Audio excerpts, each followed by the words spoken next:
우리 하나님 말씀 창세기 22장 20절에서 24절까지 함께 보도록 합니다. 창세기 22장 20절에서 24절까지 함께 읽겠습니다.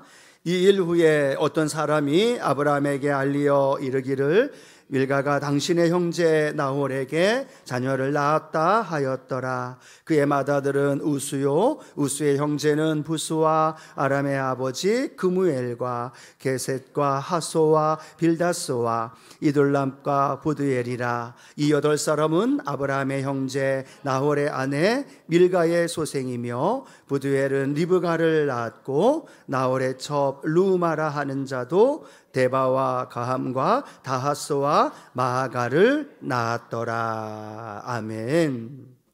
오늘 함께 읽은 말씀 가지고요, 하나님의 일하심이란 제목으로 함께 하나님 말씀을 나눕니다. 오늘도 우리 금요성령대망에 오신 한 분 한 분이 예수 안에서 아브라함의 복을 누리는 이 시간 되기를 축복합니다. 아브라함의 믿음, 주님 저도 아브라함의 믿음처럼 그 믿음으로 하나님께 나아가게 하여 주시옵소서. 또 하나님과의 그 선한 그 친밀함이 하나님 날이 갈수록 친밀해지시는 분들만 아멘. 예, 날이 갈수록 우리의 신앙이 깊어질수록 세상과 친해지는 것이 아니라 주님과 친해지게 되고, 주님과의 그 친하심 속에 하나님의 은혜를 마음껏 누리는 저와 여러분 되기를 축복합니다. 창세기 22장 이제 모리아산 사건이 종말이 됐어요.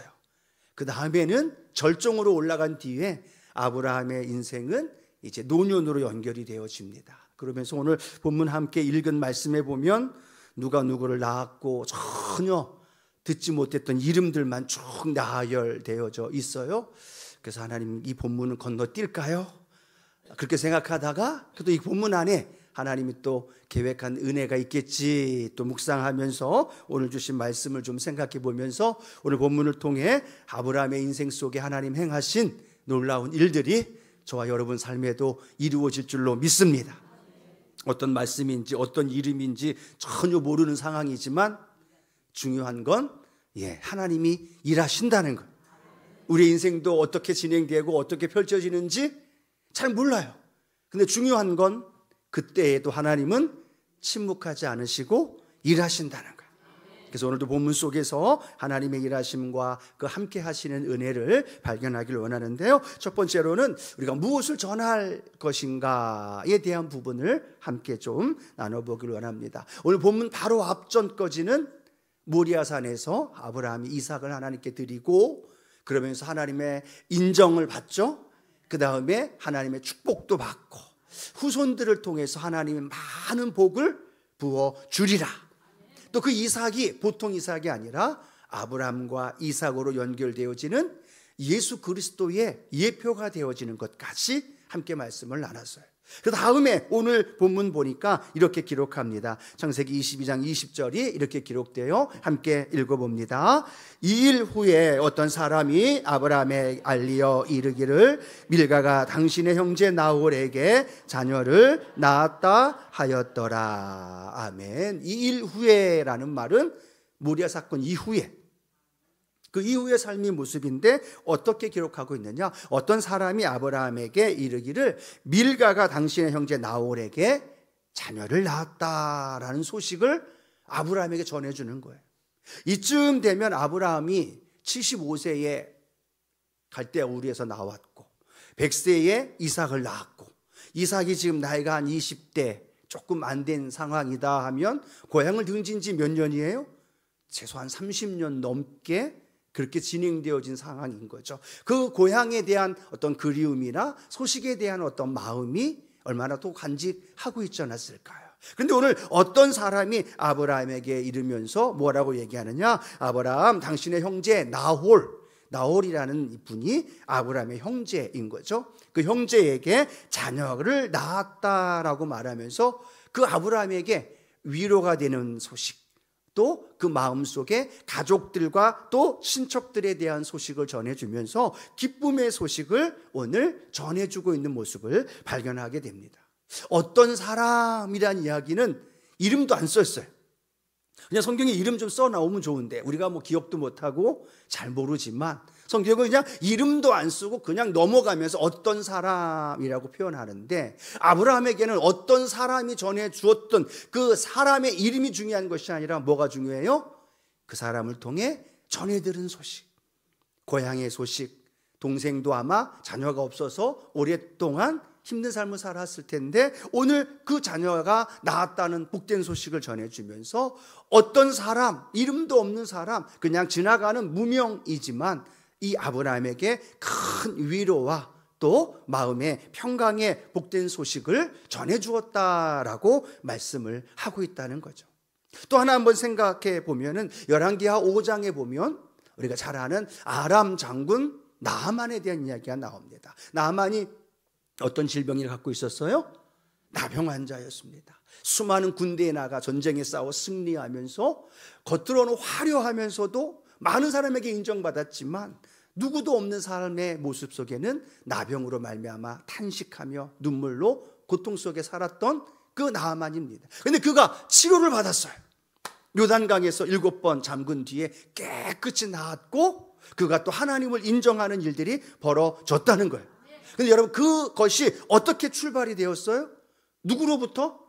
소식을 들었던 거죠. 어떤 소식? 이스라엘 내려가면 그 나아만의 그 나병을 치료받을 수 있을 텐데 라는 그 소식을 들었던 거예요. 누구에게 들었어요? 전쟁에 나가서 포로로 끌려왔던 여종에게서 그 이야기를 들은 거죠. 그 이야기를 듣고 믿음으로 행동을 움직였을 때 그 소식이 굿뉴스, 복음이 되었고 그 복음을 받아들인 나아만이 이스라엘로 내려오면서 엘리사를 통해서 치료받게 되어지는 놀라운 소식을 접하게 되고 함께 치료를 받은 줄로 믿습니다. 이 여자 종이나 어떤 사람이나 자기가 갖고 있는 복된 소식, 자기가 갖고 있는 기쁜 소식을 어떻게 하고 있어요? 전하고 있다는 거예요. 사람에게, 필요한 사람에게. 나병으로 평생 절망 속에 탄식하는, 겉으로는 화려한 건데 살아가지만 남모르는 아픔 속에 있는 나아반에게 복된 소식을 전해줬다는 거예요. 그걸 통해 그가 치료받을 수 있었고 하나님을 만나는 연결점이 되었다는 거예요. 어떤 사람이 아브라함에게 그 소식을 전해주면서 위로와 기쁨을 주었듯 어떤 사람은 누군가에게 필요한 삶의 복된 소식을 전해주기도 하고 기쁨의 소식을 전해주기도 하고 마음이 무너졌을 때 손잡아 다시 일으킬 수 있는 소식도 전해주는 일들이 벌어진다는 거예요. 여러분, 복음이 어떤 의미를 갖고 있어요? 굿뉴스예요. 좋은 소식이에요. 이 어떤 사람에게는 그가 가지고 있는 좋은 소식, 여종에게도 그가 나아만이 치료받을 수 있다는 그 소식, 그게 복된 소식, 굿뉴스, 복음인 줄로 믿습니다. 그러면 우리의 삶의 현장에서는 어떤 말을 전하고 있나요? 어떤 말을 내 입을 통해서 흘려보내고 있나요? 신앙생활 하면서 예수님 믿기 전과 예수님 믿은 이후에 우리 순복음의 공동체 안에서 살아가면서 또 교회 공동체 안에서 한 일원이 되어진 이후에 우리는 우리의 입을 통해 어떤 말이 전파되어져 가고 있는지, 어떤 소식이 많은 이들에게 흘러 들어가고 있는지 한 번쯤 생각해 봐야 되지 않을까요? 만나면 세상 이야기하고 어느 집이 음식이 맛있더라, 맛집 이야기도 하고 다리가 아픈데 그래 그 다리 아픈 거 어느 병원이 잘하더라, 병원에 대한 정보도 이야기를 나눌 수도 있고 삶에 필요한 여러 가지 이야기들을 나눌 수 있죠. 또 공동체 안에 살면서 카더라 소식 아시죠? 카더라, 누가 그러하더라. 그래서 카더라 방송, 진짜인지 아닌지 상관없이 그 카더라를 전하면서 나누면서 또 그 소식도 전해주기도 하고 나누기도 한다라는 거죠. 근데 중요한 건 내 안에 복된 소식, 복음이 있다면 우리는 우리의 입을 열어서 복음, 좋은 소식을 우리의 삶의 현장 안에서 많은 이들에게 흘러가야 될 줄로 믿습니다. 내가 말하는 말 한마디가 사람을 살리는 말인지, 내가 말하는 말 한마디, 내 입술을 통해 전해지는 말이 그 영혼을 일으키는 말인지, 지쳐있는 사람에게 위로해 준다고 도리어 위로의 말을 던졌다가 더 상처가 되어지기도 하고, 힘든데 더 아프고 어려운데 그를 위로해주고 또 세워주는 말보다 때로는 그들을 더 힘들고 아프게 하는 그러한 모습들도 우리 안에 있지 않는가라는 생각을 해보면서 하나님, 내 입술로 어떤 소식이, 어떤 말들이 많이 전해지나요? 내 가정에서 아들, 딸, 손자녀들에게 공부해라, 공부해라. 1등 해야 된다, 성공해야 된다, 좋은 대학 가야 된다, 또 돈 많이 벌어야 된다라고 나는 그렇게 이야기하고 있지는 않는가? 그런데 예수님에 대해서는, 그런데 복음에 대해서는 정작 내가 말하고 있지 않다면, 하나님 오늘 어떤 사람이, 여종 하나가 아브라함과 그 나아만 장군의 그 치료와 기쁨을 전해주었듯이 하나님 내 삶 속에서 내 입을 통해, 내 말을 통해 전해지는 것들이 수많은 사람을 살리고 일으킬 수 있게 하여 주시옵소서. 그것이 믿음의 선포가 되어지고, 그것이 복음이 흘러가게 되고, 그것이 우리의 삶의 현장 안에 가장 큰 기쁨의 소식, 그게 뭐예요? 마리아에게 전해졌던 가장 큰 기쁨의 소식, 온 세상에 가득 채워지는 그 기쁨의 소식. 우리 누가복음 2장 10절 말씀 이렇게 기록되어 있어요. 천사가 이르되 무서워하지 말라, 보라 내가 온 백성에게 미칠 큰 기쁨의 좋은 소식을 너희에게 전하노라. 아멘. 천사가 마리아에게 큰 기쁨의 좋은 소식을 전했어요. 그게 뭘까요? 예수님이라는 거예요. 이 땅의 구원자로, 이 땅의 평화의 왕으로, 만왕의 왕으로 이 땅에 오실 예수님, 그 소식이 온 세상의 큰 기쁨의 소식이라는 거예요. 여러분 안에 그 소식이 있으신가요? 우리 안에 그 소식이 있나요? 예, 우리 안에 그 소식이 굿뉴스가 되고 가장 큰 기쁨의 좋은 소식이 되어진다면 우리는 우리의 입술을 통해서 그 기쁨의 소식을 전해주고 나누어주는 은혜가 저와 여러분 안에 있게 되기를 축복합니다. 그 좋은 소식은요, 전하지 않으면 건들 수 없는 소식이에요. 왜요? 나아만처럼 나병으로 인하여 고통과 절망 속에 신음하고 있는 사람들이 우리 주변에 있거든요. 성공하려고 쫓아가고 있지만 성공하지 못하고 도리어 좌절하고 신음하면서 방황하는 사람들이 너무나 많거든요. 겉으로 보기엔 멀쩡해요.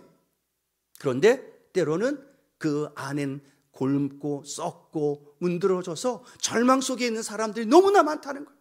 근데 우리 교회 믿음의 사람들은 우리 안에 좋은 소식, 치료자 되신 예수님, 아멘이시죠? 우리의 구원자 되신 예수님, 온 인류의, 아니 우리의 삶 가운데 구원으로 역사하신 그 기쁨의 소식인 예수 그리스도가 우리 안에 있다면 그 예수 그리스도의 소식을 전해주고 나누어주고 흘려보낼 수 있게 되어지기를 축복합니다.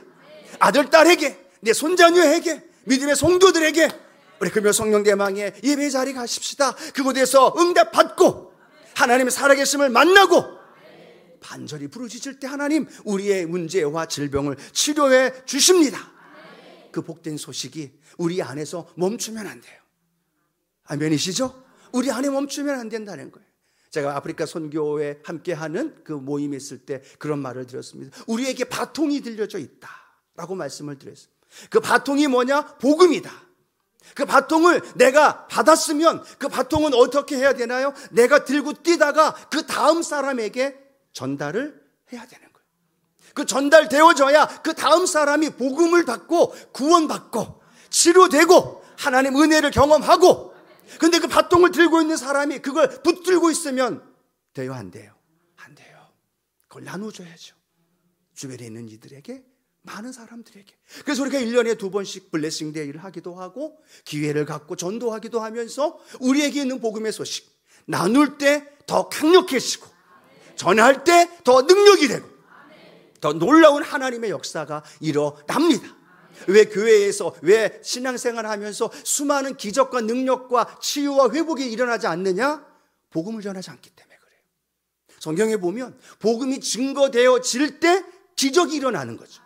바울 사도가 복음을 선포할 때 안진뱅이가 일어났다는 거예요. 갈라디아 가서 에베소 가고 빌립보 가서 그냥 있을 때가 아니라 다니면서 두루 다니며 예수 그리스도를 전할 때 그때 기적이 일어나는 거예요. 왜 전도를 해야 되느냐? 왜 복음을 흘려보내야 하느냐? 왜 예수님을 소개하고 전해줘야 하느냐? 그때 하나님이 치유의 역사가, 능력의 역사가 일어나는 거죠. 왜 지금도 선교지에서는 더 놀라운 복음의 능력으로 안진뱅이가 일어나고 귀머거리가 들려지는 일들이 일어나느냐? 복음이 증거되어지고 있기 때문에. 그래서 오늘도 저와 여러분의 삶의 현장에 복음이 증거되어지길 원해요. 아니, 조금 더 쉽게 예수를 선포하고 예수를 나눠주면서 그들 안에 있는 공허와 그들 안에 있는 아픔과 상처를 예수를 통해서 치유되고 회복되어지는 놀라운 은혜 함께 하실 줄로 믿습니다. 그럴 때 우리가 살고 우리 교회가 살고, 내 문제가요, 내 문제 놓고 기도할 때도 하나님 응답하지만 내 문제를 하나님 앞에 내어드리고 복음을 전할 때 그 복음의 능력이 도리어 나에게 이루어지더라는 거예요. 여러분, 이걸 맛본 사람은요 전도 안 할 수가 없어요. 왜요? 전도할수록, 복음을 전할수록, 예수를 흘려보낼수록 그곳에 주님의 능력이 내 삶에도 이루어지기 때문에, 오늘 저와 여러분이 이 어떤 사람 게즈바의 여종처럼 내 안에 있는 복음 소식 흘려보내면서 나누어 줄 수 있는 우리 모든 성도님들 되기를 주님의 이름으로 축복합니다. 자, 두 번째, 오늘 본문을 통하여서 하나님이 계속되어지는 섭리, 하나님의 역사, 그것을 우리에게 보여주고 있습니다. 여러분, 계속 우리가 함께 읽었던 말씀에 혹시 아는 이름이 나왔습니까? 안 나왔습니까? 한 번쯤 읽었는데 그 이름을 쭉 읽어보면 그 이름 안에 우리가 거의 모르는 이름이에요. 제가 한번 호명해 볼게요. 들었나 안 들었나 한번 생각해 보세요. 나홀이라는 말도 거의 들을 수 없죠. 우스의 형제 부스, 아람의 아버지 그무엘, 게셋, 하소와 밀다스 들어보셨어요? 안 들어보셨어요? 아브라함만 아시잖아요. 이삭만 알고 다윗만 친한데 전혀 알지 못한 이름들이 계속 나열되어집니다. 그런데 놀라운 건 우리가 그나마 조금 들었던 이름이 나와요. 그 이름이 어떤 이름이냐? 창세기 22장 23절 같이 한번 읽어봅니다. 이 8사람은 아브라함의 형제 나홀의 아내 밀가의 소생이며 부두엘은 리브가를 낳았고 라고 말합니다. 누구의 이름이 기억하고 알고 있는 이름이에요? 리브가라는 이름이에요. 리브가. 아브라함의 형제 나홀의 아내 밀가의 소생이며 부두엘은 리브가를 낳았고 라고 말하는데, 부두엘이 누구냐, 어떤 이름을 갖고 있느냐 하면 하나님께 속한 사람이란 뜻이에요. 이방 땅인데도 불구하고 하나님께 속했다는 거예요. 성경을 읽다가 엘이라는 이름이 나오면 그 엘은 야훼, 하나님의 이름을 뜻하는 히브리어예요. 여기도 부두엘이란 말은 하나님과 연결되어 있는 이름인 거죠. 근데 부두엘의 딸이라고 나오는데 누구를 낳았다라고 말하고 있어요? 리브가. 여러분, 리브가가 누구인지 기억하시죠? 오랜만에 들은 이름 아닌가요? 리브가입니다. 리브가가 장차 누구와의 만남을 가져요? 이삭과 만남을 가져요. 그리고 이삭과 만남을 가진 뒤에 이삭과 결혼하고 그 가정을 이루게 돼요. 그게 이제 이삭과 연결되어 있는 창세기 24장에 가면 짜잔, 이삭과 리브가가 들에서 만나게 되고 또 가정을 이루는 일들이 나오고 있다라는 거죠. 여러분, 한번 생각해 보시겠어요? 바로 윗 앞에 우리가 지난주까지 함께 나눴던 거는 모리아 사건을 통해 아브라함과 이삭의 믿음이 하나님 앞에 올려드리면서 하나님이 이삭과 아브라함을 조명해요. 앞 무대는 아브라함과 이삭, 그 모리아산의 사건의 초점이 쫙 스포트라이트가 비춰졌다는 거예요. 근데 앞 무대만 나와 있는 것이 아니라 또 하나님은 어떤 일을 하시느냐? 뒷무대가 있다는 거예요. 조명은 안 받았고 화려하지는 않는데 성경에 갑자기 누구의 이름이 등장해요? 리브가의 이름이 등장하는 거예요. 하나님은 왜 리브가의 이름을 등장시키셨을까요? 앞부분에 앞무대에서만이 아니라 뒤에서도 하나님은 이 이삭을 만나 이삭과 가정을 이루고 가정을 이루는 것만이 아니라 하나님의 언약이 이루어지기 위해서 하나님은 누구를 계획하셨다? 리브가를 계획하셨고 그 리브가를 준비하심으로 말미암아 그 가정과 그리고 하나님의 놀라운 복음의 역사가 예수 그리스도까지 이어지도록 하나님은 그 일을 계획하셨다는 거예요.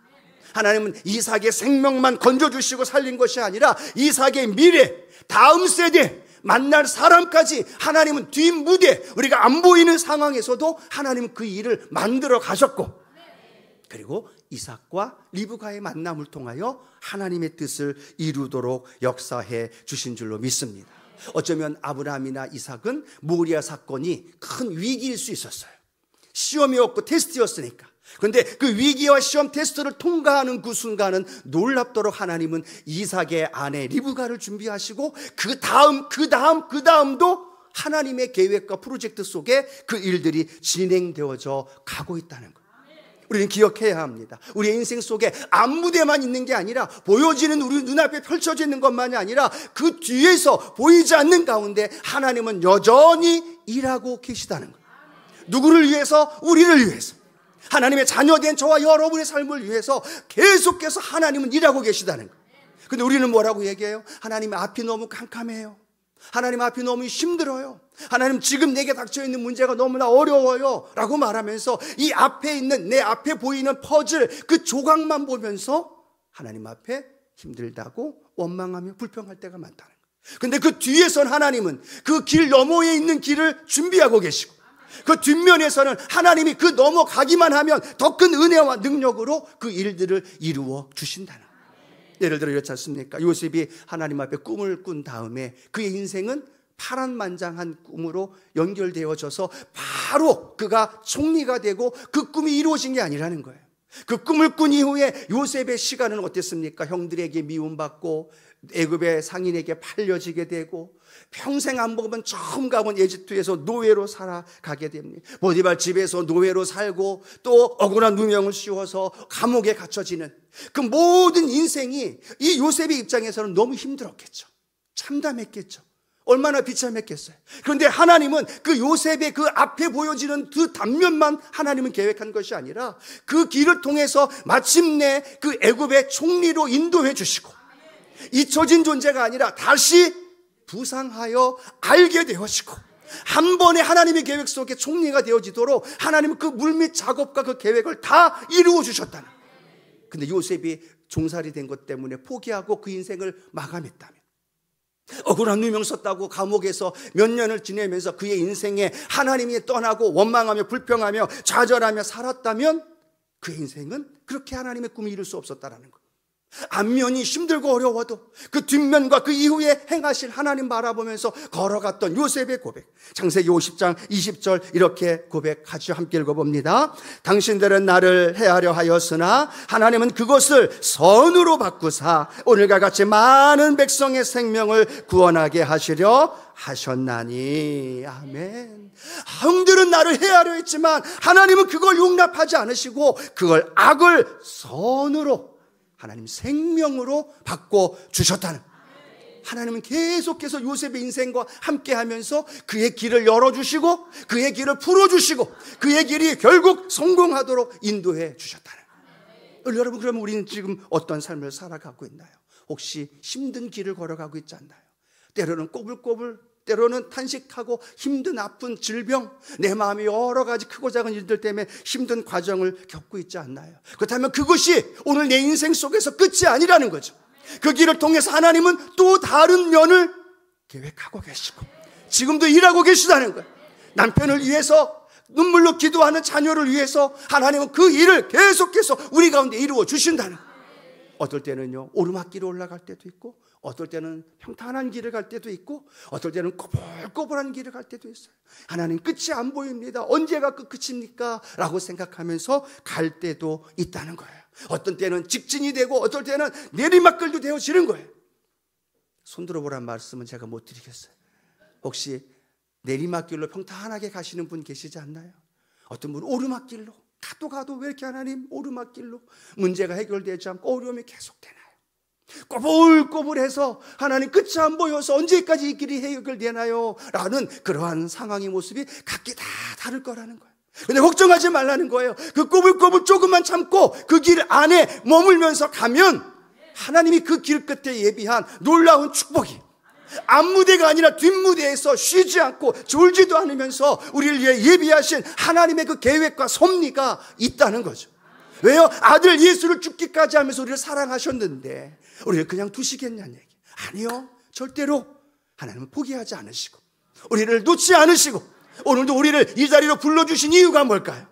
이 예배를 통해 그 하나님 만나게 하기 위해서, 그 주님 만남으로 말미암아 그 뜻 계획하며 그 믿음으로 겸손히 걸어가면 하나님께서 그 길 가운데 우리를 인도해 주신다는 거예요. 그러니까 그 길에서 원망하며 불평할 길이 아니라 주저앉아 있는 게 아니라 힘들어도 참고 버티십시오. 이기십시오. 기도의 줄 놓지 마세요. 예배의 자리 끝까지 나오십시오. 그리고 조금 버티고 조금 버티면 그 꼬불꼬불 길이, 그 언덕길이 이제는 내리막길이 되어지고 하나님 예비한 은혜가 우리 안에 예비하신 놀라운 축복이 우리 안에 담겨져 있다는 거예요. 하나님이 이삭을 위해 리브가를 예비하듯이 하나님 저와 여러분을 위해 그 리브가 또 다른 하나님의 예비하신 은혜 준비해 놓으셨어요. 오늘도 그 주님이 우리를 부르셨고 그 역사가 오늘도 저와 여러분 안에 넘쳐날 줄로 믿고 우리 믿음의 성도님들 담대하게 걸어가십시다. 걸어가십시다. 사명을 향해, 때로는 믿음의 발걸음을 향해, 때로는 믿음의 경주를 향해서 주저앉지 말고, 포기하지 말고, 좌로나 우로나 치우치지 말고 그 길 걸어가면 그 길에 하나님 예비한 은혜를 발견하면서 하나님 이래서 그러셨군요. 이게 내게 예비하신 은혜이군요. 이것이 내게 예비하신 리브가 있군요. 그걸 발견하면서 힘을 얻게 되어지는 우리 믿음의 성도님들 되어지기를 주님의 이름으로 축원합니다.